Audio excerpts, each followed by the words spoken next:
Okay, welcome everybody. This is my webinar on offshore fishing for private boaters. See, I have quite a few of you already here. I'd like to go over a couple of things before I get started. The format of the webinar is I'm going to be running mostly a PowerPoint presentation, and there will be opportunities for you to ask questions. On your tab, you should have a Q&A button up there. If you ask a question and type it in, at any time during the webinar, I'd be happy to answer it. I have an hour allotted to me. I think that this is going to take a little bit less than that. So at the end, I'd be happy to take any questions anybody has, and I'll take it in the same format of just use the Q&A button. There's some other options like raise your hand and things like that, but last time I tried to do that, I shut the whole thing off. So let's just stick to the type Q&A questions. Okay. So we're talking about private boat offshore fishing strategies. The things we'll be covering in this webinar is what to know before you go, implementing your game plan on the water, finding signs of life, and using the right technique at the right time.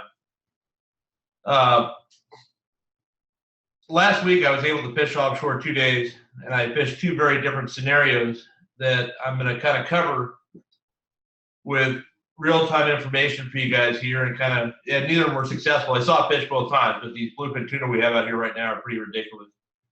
But I'm going to run you through kind of what I go through and see if we can't get you in the right direction. And the goal of this whole webinar is not so much to tell you, hey, go here, use this, catch that, so much as it is to tell you or to teach you guys the way to figure out how to figure out what to do by yourself so you can go out on your own and drive away from the fleet and have some success. So I guess we'll get started here. Yeah, you know, when I write this stuff, a lot of times it seems a lot more witty or whatever than when I read it live here. So, you know, it's a big ocean out there. Where do you start? One of the really amazing things about the charting software available nowadays, especially with Navionics here, is the amount of detail you can get in some of these maps. And even 5 years ago, we were operating on much less information than we currently have. But the problem is with all the information we have now, everything looks good. And I'm going to use my mouse here, and I hope you guys can see it on your screen. It's moving around. It's right at the east end of San Clemente right now. So all of these areas that show dark lines, these are ridges or high spots. Some of them, like the 43, come up fairly shallow. Others don't come anywhere near the surface, but all of them have the ability to aggregate fish due to the fact that the ocean currents which flow along hit these underwater mountain ranges, basically, even though they're nowhere near the surface. Imagine Catalina Island and how the air, when the wind blows over the island. And some places it speeds up as it comes over a pass. Other places it's blocked by a big cliff or whatever. The same thing happens on the ocean. What happens is these currents create turbulence and upwelling, which brings plankton and things like that to the surface, which once it hits sunlight, starts primary production. This is very scientific nonsense that you don't really need to know, but I'm going to give you some background here. And that primary production creates nutrients that bait fish eat, which converts that primary production into something that game fish can eat. And the pelagic red crabs we've had for several years now are the sorry, the biggest link between primary production of plankton and things like that and transferring that into a food source for tuna or any other game fish. Excuse me. So while the entire ocean has the potential to have fish in it, much of it is dead water, except for areas where there is upwelling, because those areas of upwelling tend to aggregate bait fish, which tend to aggregate pelagic fish that feed on them. So my entire discussion here tonight is going to be talking about how the currents are changed by underwater topography, and that creates opportunities for there to be fish in certain places.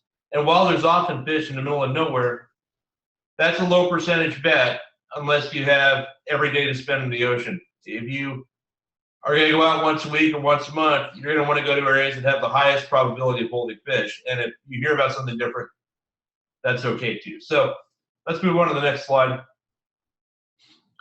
So the biggest question always is, where do you want to start? And if you look on the chart, it doesn't really tell you a whole lot. You can see where the ridges are and all the other things, but it doesn't really give you any indication other than, oh, I heard fish were biting at the 43 or the 371 or the 277. But what's significant about those numbers?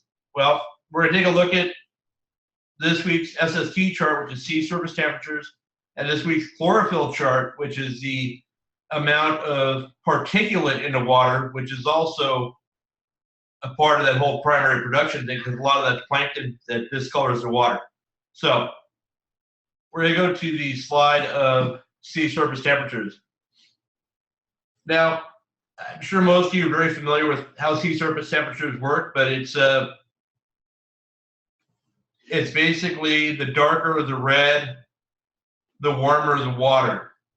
Now, the thing with sea surface temperatures is it's a sliding scale because there's only so many colors you can use. So in the middle of winter, something that looks red might be 8 or 9 degrees colder than something that looks red during the summer. So you have to, all this does is tell the difference in temperature. It doesn't tell, yeah, it's not like a thermometer. So let's say the yellow water here is 60 degrees, the red could be 66, 67 degrees.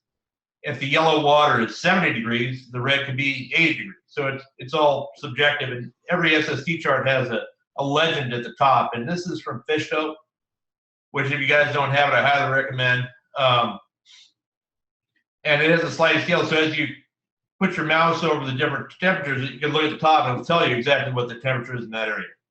But we're not looking so much for specific temperatures to catch these fish in, so much as temperature breaks, because those are usually, if there was, let me back up a second, if there was no current and no wind and no changes in bottom topography, the only thing that would heat water would be sunlight, obviously, and so all of the water in Southern California would, in theory, be the same temperature.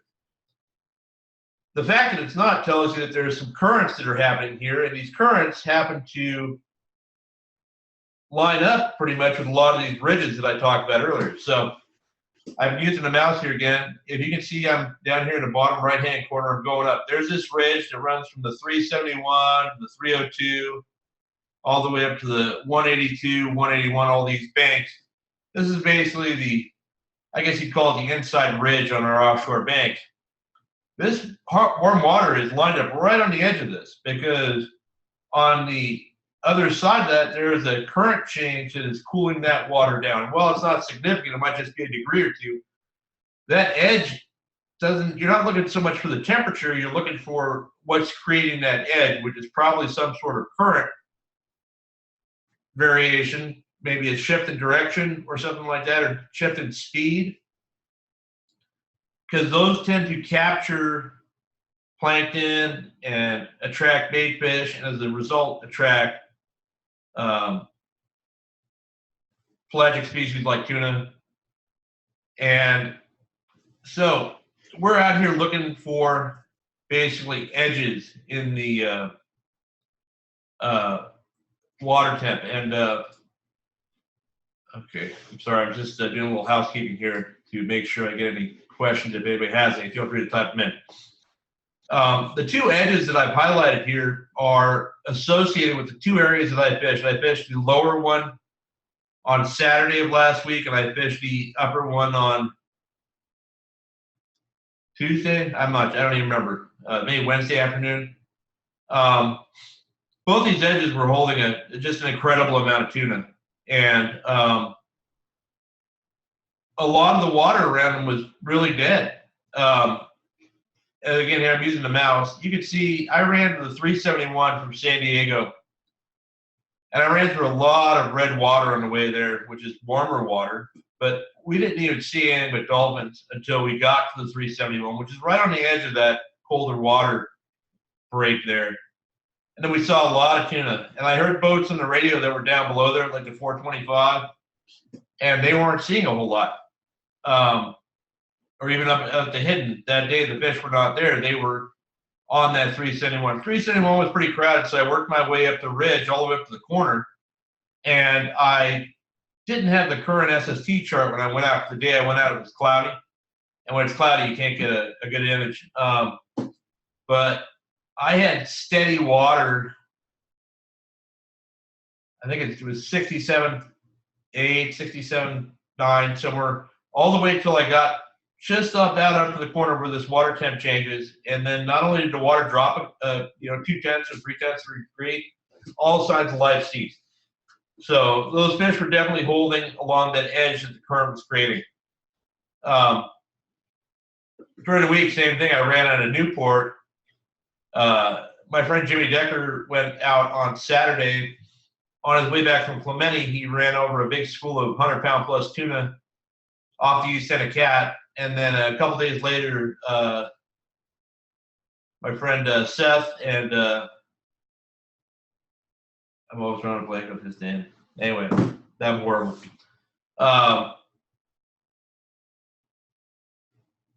Yeah, there we go. Probably getting old. They ran Zach. Sorry about that. Yeah, thanks. Seth and Zach ran out to that same area and ended up getting 3 fish over 100. We went out the next day, and those fish were still on the same edge. They weren't quite all the way out to here, but they were 4 to 8 miles off the island. 80 and 100-pound bluefin, and we also found just below there, not quite from 277, probably about halfway there, schools of 40 to 60-pound yellowfin tuna that were actually right on the edge. But up there, the water was only 63 degrees, but those fish were still there and still active. And those big bluefin were actually associated with a pod of dolphin, which is very unusual for fish that size. And we chased them all the way to the Avalon Bank on the front side of Catalina, basically. And, I hope they're still out there. That's week-old dope for you guys. So I'm not really letting anybody's cat out of the bag, I hope. But anyway, there's a ton of other good water all through here, but all this water is barren. And you can see this patch of warm water here by the 289 and the 181. Normally, this would be a great area to fish, but this is where the second part of the equation comes into play with the chlorophyll charts. I think I have that next. Maybe not. Okay, so something I should have talked about. Those temp breaks I talked about, they're lining up with these ridges. I kind of talked about that on the previous slide. But here you can actually see the ridges that are associated with that. This on the inside was the warm water side. The outside was the cold water side.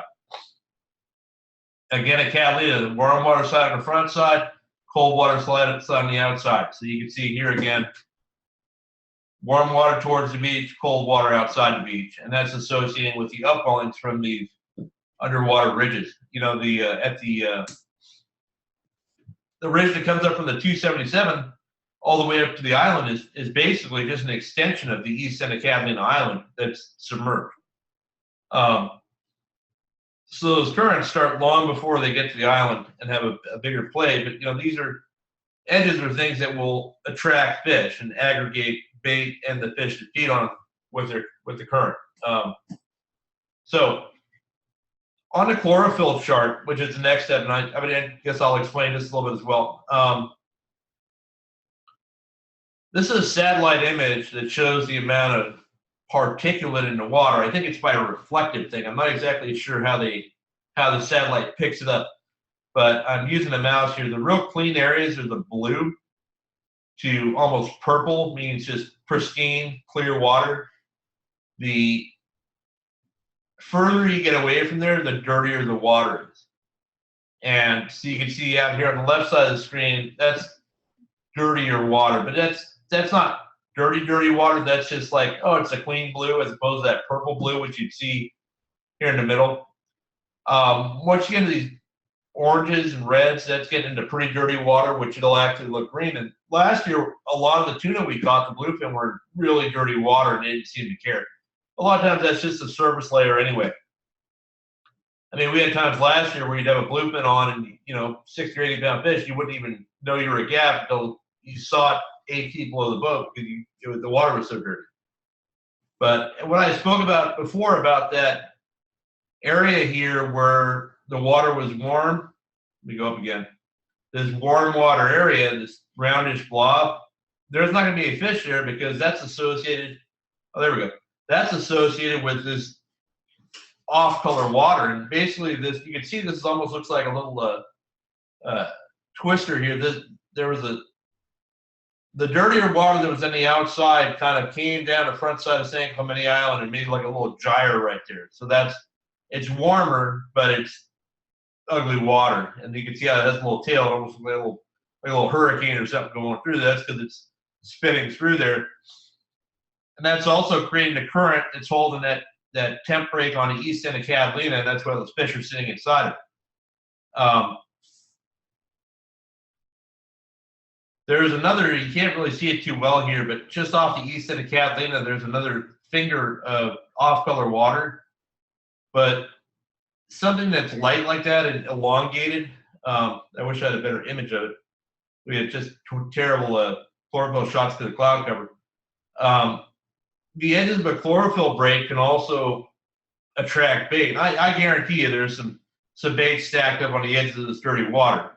Now, whether there's any fish in there or not, anybody's guess because it's just kind of a circulating thing. But if you have a streak of dirty water, which basically this area here just goes straight into the beach, it's a line of off-color water. That line of off-color water is going to have a lot of nutrients in it. There's going to be a lot of bait fish associated with it. And that ran all the way across the 14-mile bank, and the amount of whales, dolphins, birds, everything, tuna, that were associated with that on Tuesday was just remarkable. I mean, you could look through the binoculars in every direction, you would see some sign of life. There was so much life out there, it almost became impossible. We had these big bluefin that were associated with these dolphins that were eating the same bait. We drive through the dolphins, just get huge, just screen filler meter marks.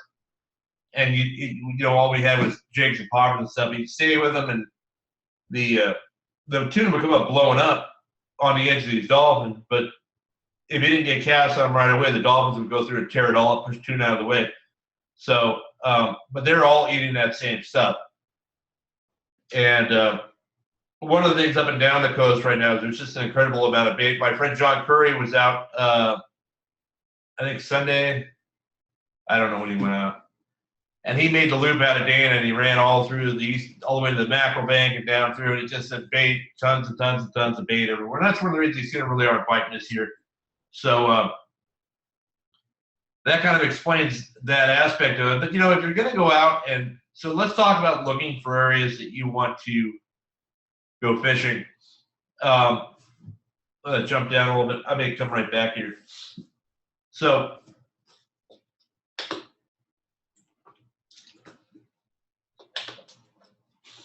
last Saturday, my plan was to go fishing, and I checked with a friend who had been out the day or a couple days earlier, and he'd reported getting some fish down in the general area, circle down there, which I didn't know when I went down there, but it was the same area that basically everybody was fishing. There was probably 10 or 15 sport boats and as many skiffs and yachts out there trolling kites and you name it. It's a mess.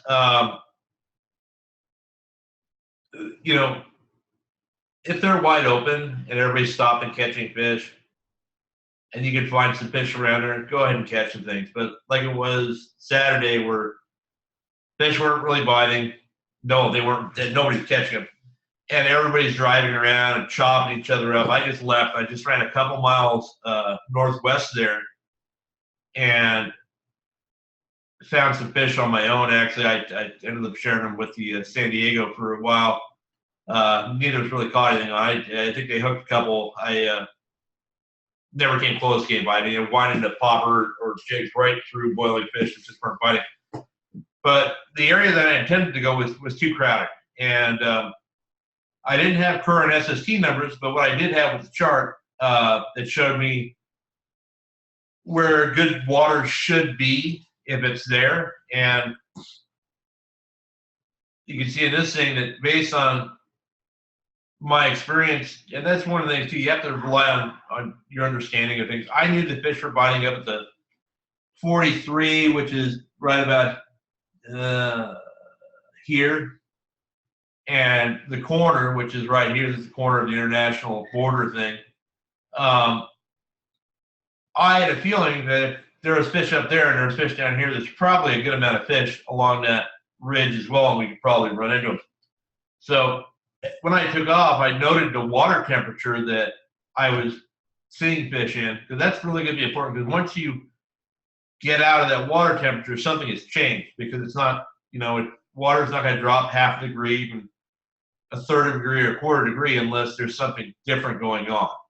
So I started heading in a direction. I followed that ridge all the way up, and I saw schools of fish, stopped on them here, there, and there's fish scattered through that. They weren't biting either. But some of the best fish I saw were where there were no other boats around at all. I mean, it was just, we'd stop on a kelp patty, the big yellow, of course, and then we bait on the boat, couldn't catch it. We're trying different things, and big spot of shearwater sitting there, and a couple of turtles flew over. The next thing I know, there's a 100-yard foam or a bluefin up, and we slid right into it and made quite a few casts, and casts that should get bites if they're biting, and they didn't. But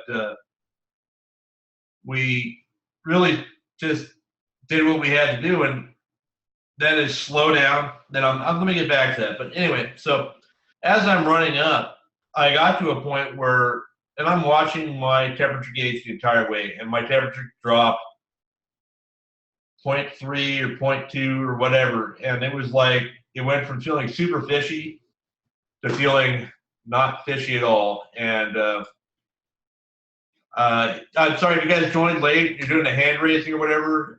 Sorry, just hit the Q&A button. You can type in your question, and I'll be able to answer it for you. If anybody joined after we started here, I'm happy to answer any questions as we go. Just there's a Q&A button at the top. Just click on that, type in your question. I'll get to it right away.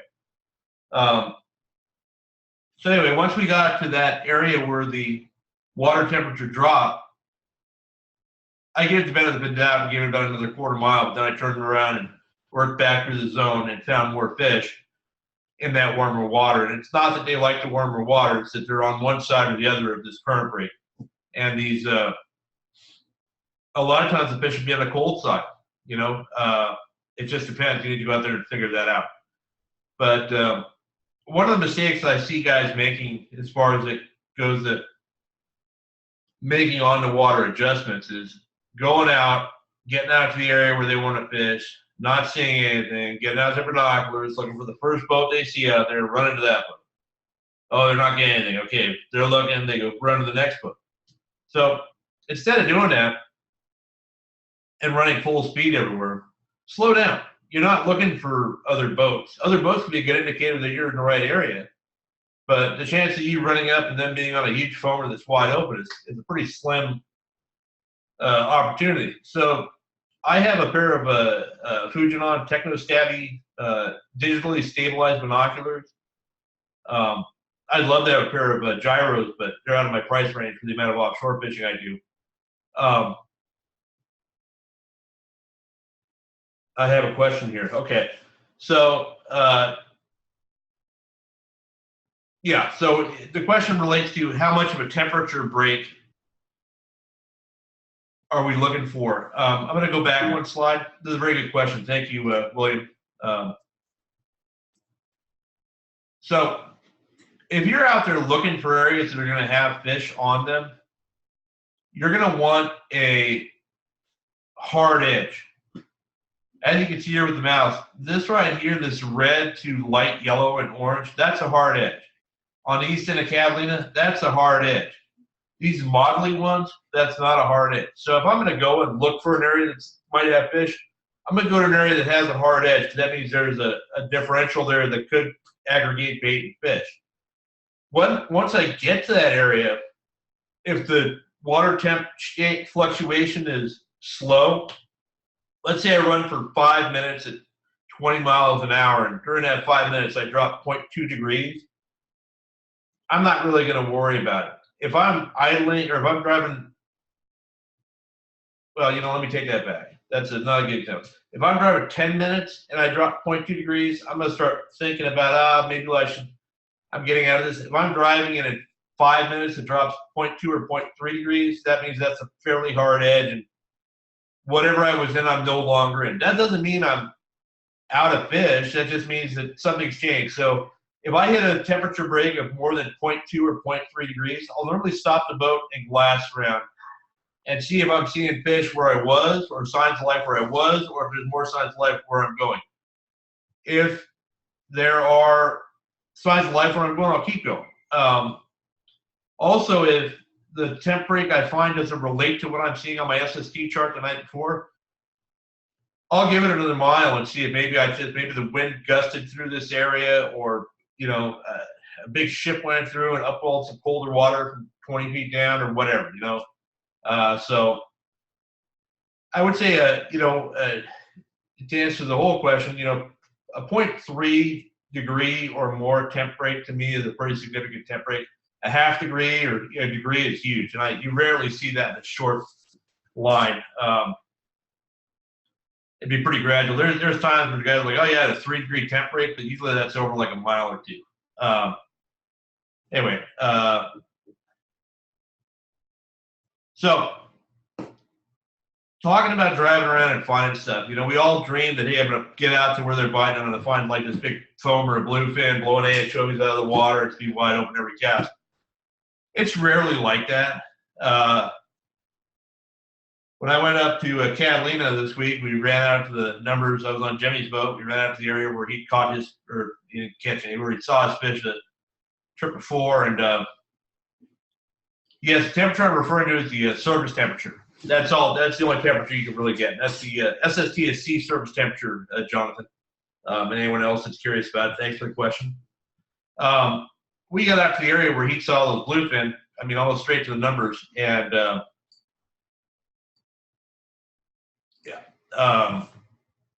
he gets his glass, and all they're right there. So we pull up, and there's just a big spot of birds and activity, and it's just dolphin though, and 2 fin whales or whatever kind of juvenile whales. Yeah, sorry, Jonathan, one more time. It's sea surface temperature. So yeah, that is the absolute surface temperature. When you're talking about water temperature, it drops off fairly quickly. So, while the water temperature may be 70 degrees on the surface, you go down 20 feet, it might be 60. So yeah, you go with the SST chart, and that will tell you. Anyway, so we went out to that area, and there was dolphins there, and we drove away from a lot of dolphins, which we learned later was a mistake, because we were stopped on another spot of Dave. I will get to that a little bit later in the thing here, so trust me on that. We were driving away because we don't normally associate bluefin with dolphins,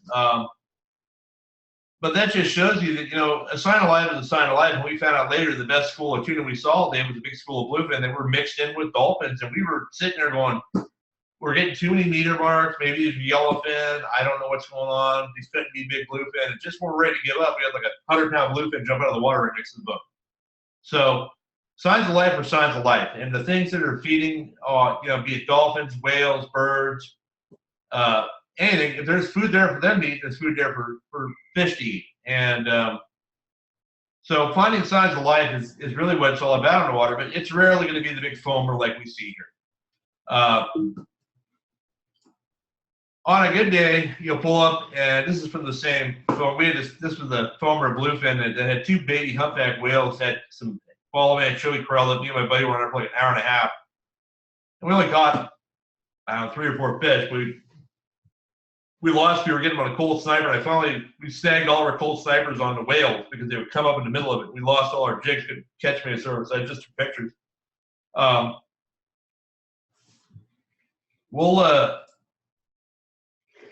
We will see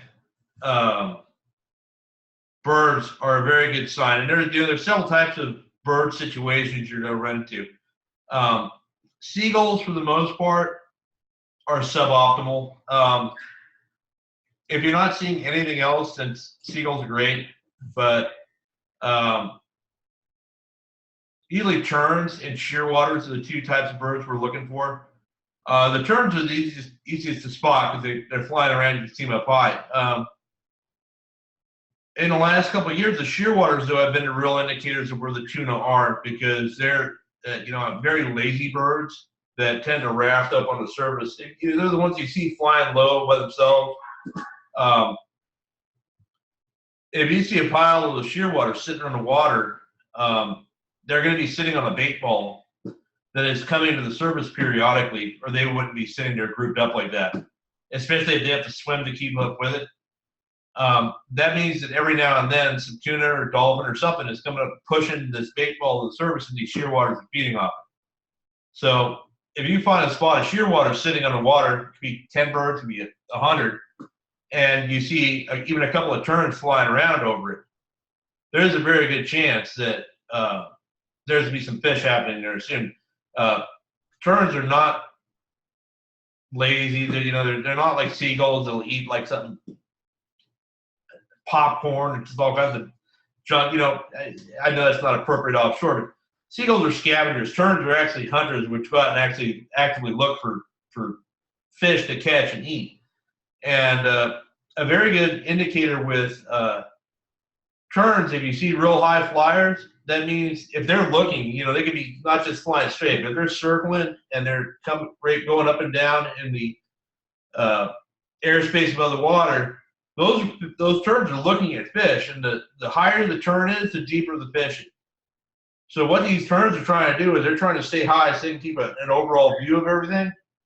But as the fish that they're watching these tuna or yellowtail or anything, whatever they're after. They're watching as these fish come up. They're coming down to try and intersect and pick off that bait fish, and that fish is going to chase the surface. So if you see terns up high and they're shooting down and then shooting back up, there's feeding activity going on there, even if you can't see it. I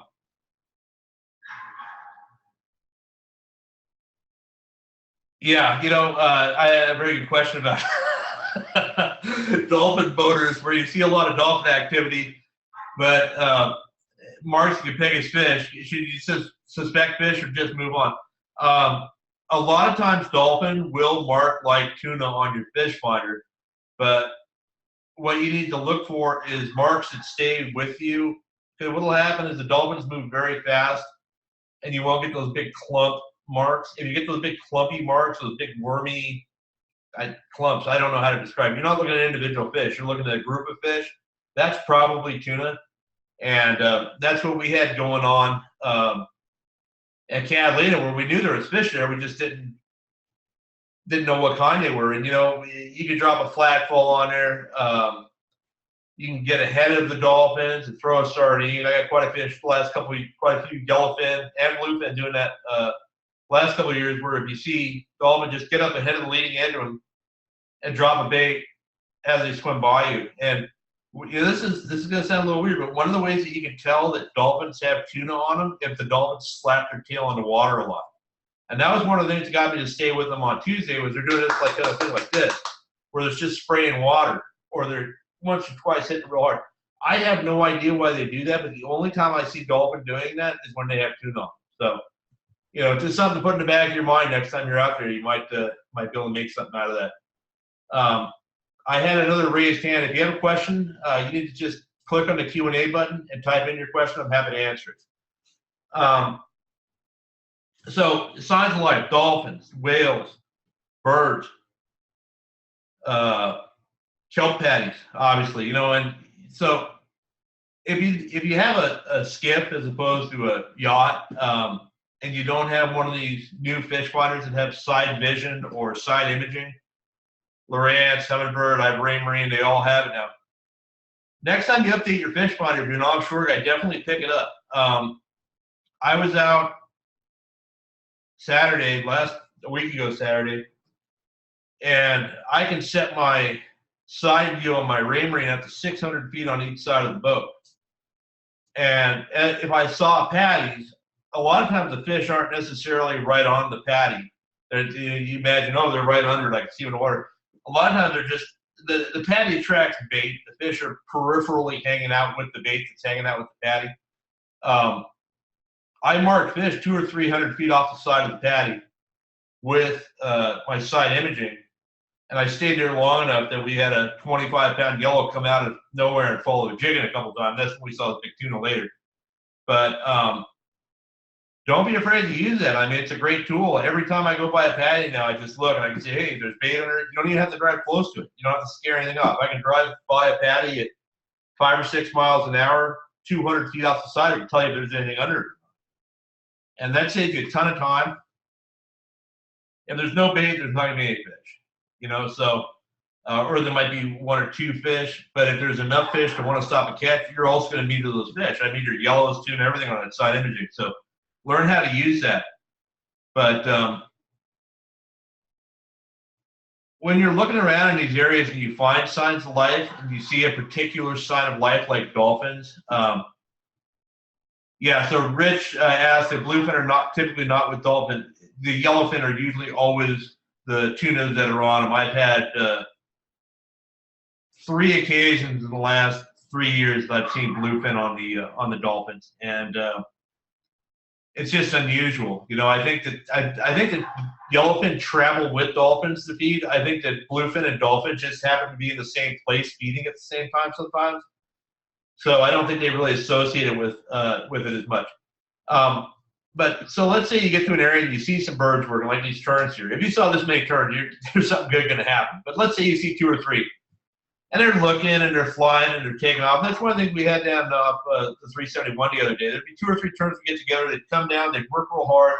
A tuna would boil, but then they'd break apart. You couldn't even get to them in time, and then it'd be gone. And then it'd be like 200 yards that way, and they'd come together. You can really burn your entire day chasing stuff like that, and you're probably not going to catch anything unless something changes. And the things that change, the only thing that changes offshore is the tide. You know, and I fish in the marlin tournaments and stuff, and fishing a lot more experienced offshore guys than I am. Tide changes are when things happen on the surface. Last year's bluefin were a prime example of that. Slack high, slack low. You could see nothing all day, and it's just foamers as far as you can see in every direction. Marlin fishing, it's the same way. Everything. If you're in an area, and that's why I'm always very conscious of what time exactly the tides are when I'm heading out. A lot of times, like when I went out Tuesday or Wednesday, we went in the afternoon because the high tide was there, or the low tide was at 3 o'clock, which correlated with the time of day the fish have been biting, getting a little sun on them, hopefully. I think our problem, we didn't have any sun. We just had a real heavy overcast all day. But you get sun, you get a slack tide, everything, you know, they call it float, the bait floats. I don't know that that's really a good indication of it. But so as far as the speed when using the side imaging or the up and down, you know, as far as the up and down, get yourself a through-hole transducer if you can.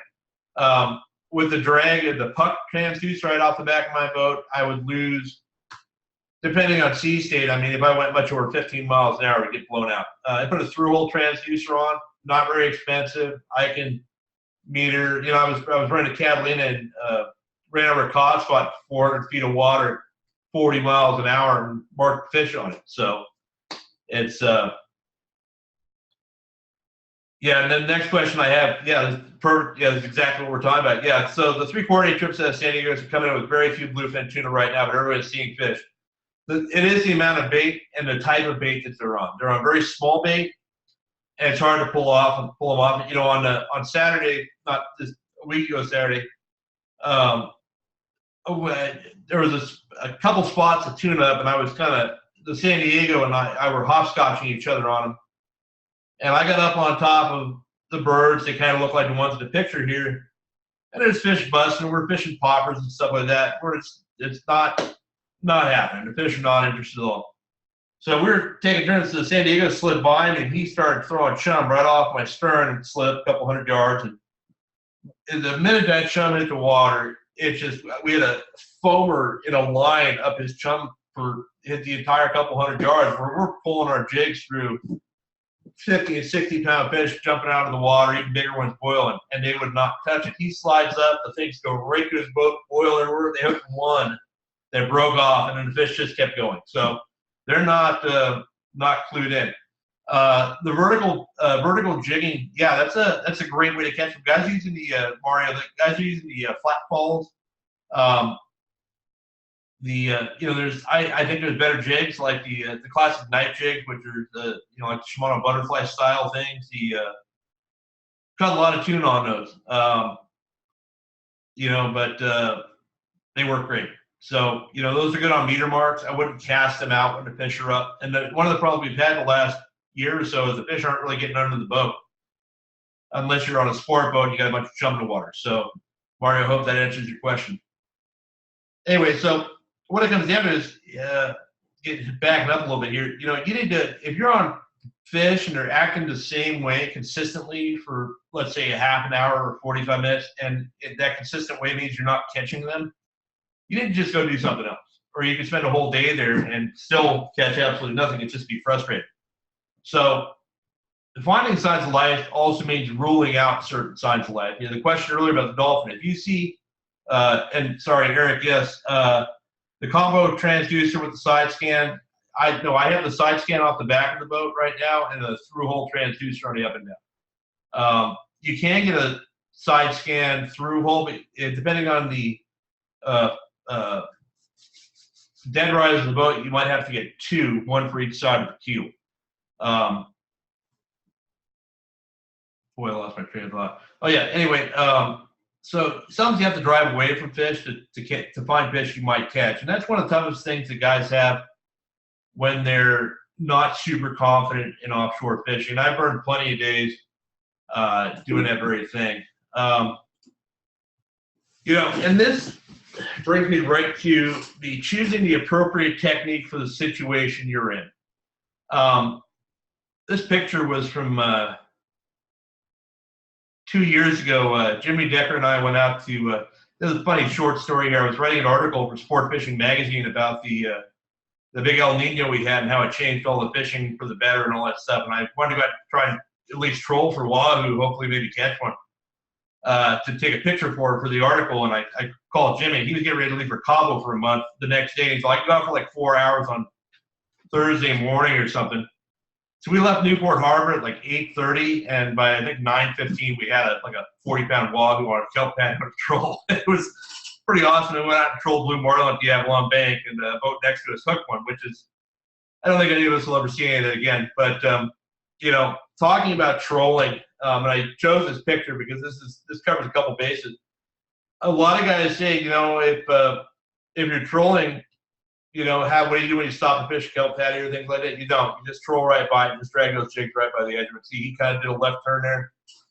Yeah, and just pulled it right by there. That's going to tell you everything you want to know. If there's tuna, yellowfin, dorado, whatever, they're going to jump on that jig the minute it goes by. Try and have clean water on the patty when you're doing it, so don't chop it up as you go by. You can see here he has an outrigger on his boat. If you troll a lot, get one. If you don't, it's just a pain in the ass. As is trolling, by the way. There was a question earlier about trolling like an X-Wrap or things like that for tuna. The minute you put something behind the boat, you have to slow down, and you're just burning your day like nobody's business. If the fish are biting the troll, I would not put the trolling jigs out until I saw active fish or birds on the surface. Like I'm about to catch one, and if I don't catch one in like 20 minutes, I'm pulling the trolling gear in and going to doing something else. These things are absolute time vampires. So are stopping on patties and let me soak a bait here, hoping that something's gonna be on it. Yeah, if you don't, there's very few times where you pull up to a patty and you don't get bit. If you let's say you don't get bit on the first drift, you go back 2 or 3 more drifts and catch one. It ain't happening.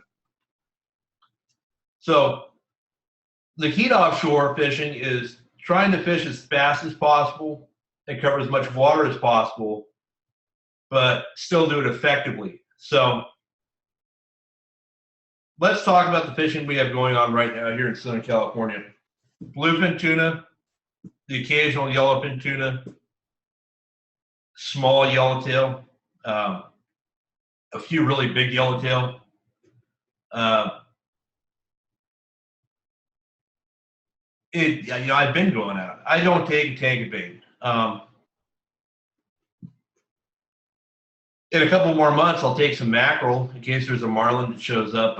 Or if the yellowfins start biting regulation on bait stops, I would bring a tank of bait. But bringing a tank of bait on most boats just slows you down because you tend to waste a lot of your day fishing bait, chumming, trying to keep your bait alive when it's rough, all these other things. And yeah, Mario, yeah, surface lures all the time. We're doing poppers, subsurface, stick baits, service iron, build jerk baits like a Lucky Craft 190, Rapala long cast, all these types of lures.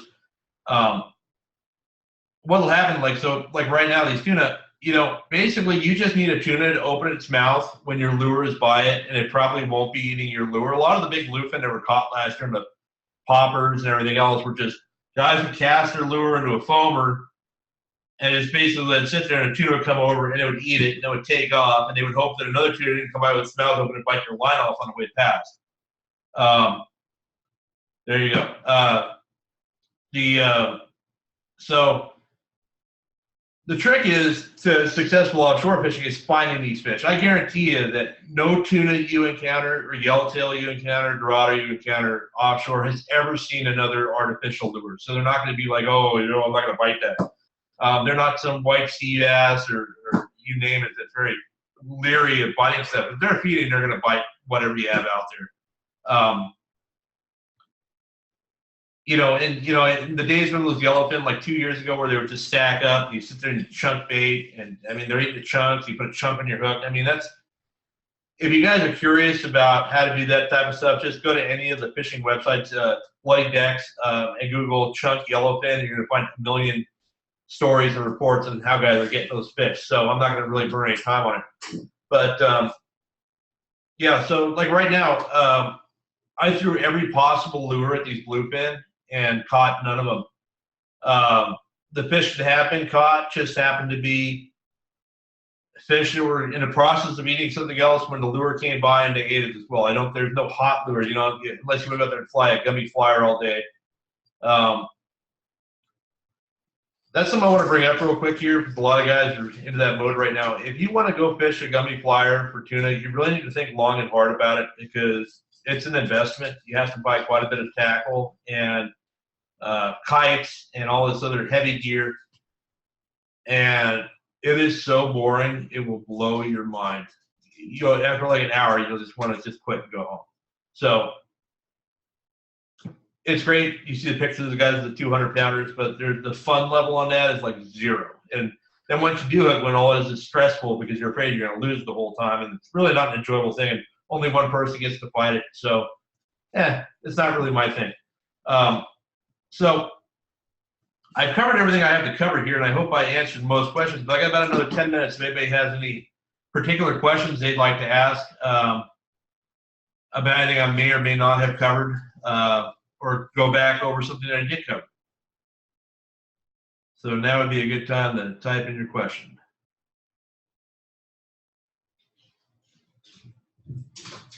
Can you go fishing with me? Yeah, I get a lot of asks, and I have very limited time. But thanks for the. I'll keep you in mind if I have an opening.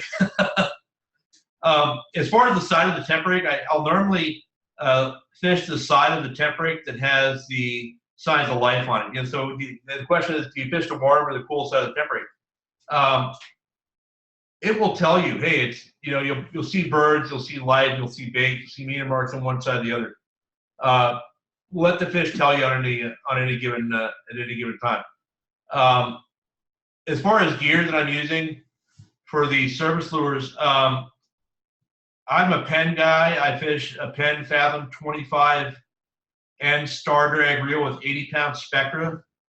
I'll use 80 or 130-pound fluorocarbon leader crimped to whatever lure I'm using, and I know it's a small reel, but it's easier to cast with. And I tend to also, when I hook these bigger bluefin, I will usually be not the person personally to hook them, but if I am, when I get the fish up and down, I will pass the rod to one of the other guys in the boat. And I will use the boat to spin the fish up and get it quicker, so you don't have to have the real heavy gear. And you don't want too long a rod. You know, if you're on a sport boat, you want a 10-foot rods, but if you're on a skiff, I'd go with an 8-foot rod. We had last year we had about an 80-pound bluefin that my partner Mac got on a 10-foot jig stick. It was very stiff. We got the thing to color, and so it was so far away from the boat, the gap, only a 6-foot gap or 4-foot gap. I actually had to have him go to the other side of the boat just so I could reach out and gap the thing. Oh yes, and anybody that's asking that logged in late, there will be a YouTube video up on the Navionics webpage in about a week. You can just Google Navi or go to YouTube, Navionics webinar, Eric Landisfine, it'll come up. I got a lot of questions here. Okay, so as far as the app I use for SST and Chlorophyll, I use Fishdope. I hear good things about Terrafin, but the advantage of Fishdope is they also get information about where what's biting and where fish have been biting, which is really handy if you can't get out very often. I had a question about the tactics to catch tuna. Vastly different from the past El Nino period. You know, it's funny. Everybody thinks this kite fishing and all this stuff is a new thing out here. I was reading a book from 1949,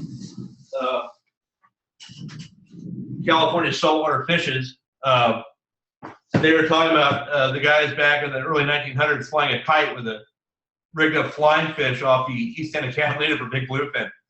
So as far as the numbers for the spots go, 302, 43. Most of those are how many fathoms deep those banks are. Some, like the 14-mile bank, is a distance. I